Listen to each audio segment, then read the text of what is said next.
And joining us now to talk more about this social media censorship is former Air Force intelligence officer Travis Hawley. Travis, good to see you. So you were suspended. I kind of mentioned a little bit of it. What reason did Instagram give you? Hi, thanks for having me. So Instagram and Facebook, because the story was posted on both, had actually different explanations. I believe, respectively, on Instagram, it was about sexual nudity and sexual exploitation on Facebook. So nudity and then exploitation, more or less, were the two different reasons they gave when those stories were posted.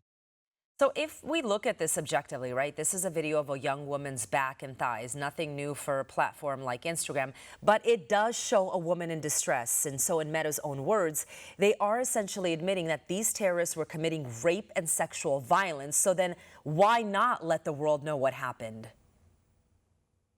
Yeah, frankly, it's bizarre, to use a less sensitive word than I'd like to use. It's bizarre that as an independent investigative journalist, or really anyone, even a citizen reporting on the atrocities of Hamas, ironically, I am labeled, and other people have been labeled, as the one doing the sexual exploitation.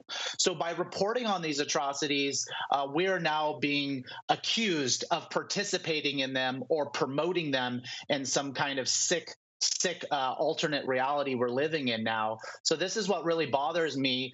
And ultimately, what this comes down to, as well, is the overuse of AI labeling. So hypothetically, if, let's say, pro-Palestinian, pro-Hamas type people overly report a video, the AI at Meta will actually label this automatically as something such as sexual violence, exploitation, violence, whatever it is. And now people simply reporting on it, bringing awareness to it. And in my case, making a post that was a never forget what happened on October 7th post, I was labeled as the one engaging in sexual violence. Yeah, never forget, after the Associated Press actually awarded the photographer for this prestigious award, as a reminder, this is what actually happened, you know, in full context of this picture. So how do you feel about this censorship? Because I reached out to Meta, you know, to see what's going on, no response. You reached out to your local congresswoman, Sarah Jacobs, who, by the way, happens to be Jewish. Maybe she cares about, you know, what happened to Israelis, you know, on October 7th and the hostages and Shani Luke,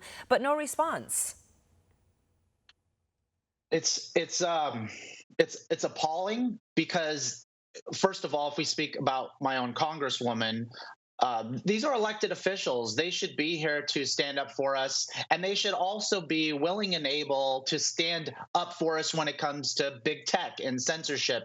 Actually, no matter where you stand on any issue, when it comes to an open and free press, you would hope that your local congresswoman, especially in the event they're Jewish, would also defend you in this case. But also the silence from Meta is unsurprising, sadly, as well. Ultimately, the incentives for these platforms are to drive views and clicks in some manner that gives them revenue. They don't really care about either side. Ultimately, it's about making money. So whether it's your own government or it's big tech, as you may say, it's demoralizing to know that you cannot openly speak about atrocities being committed, frankly, in any conflict without the risk of being suspended when you have thousands of followers and people who look to you to report on conflicts, including Russia and Ukraine. For all our viewers asking where One America News is heading in the future, we would like to introduce you to OAN Live.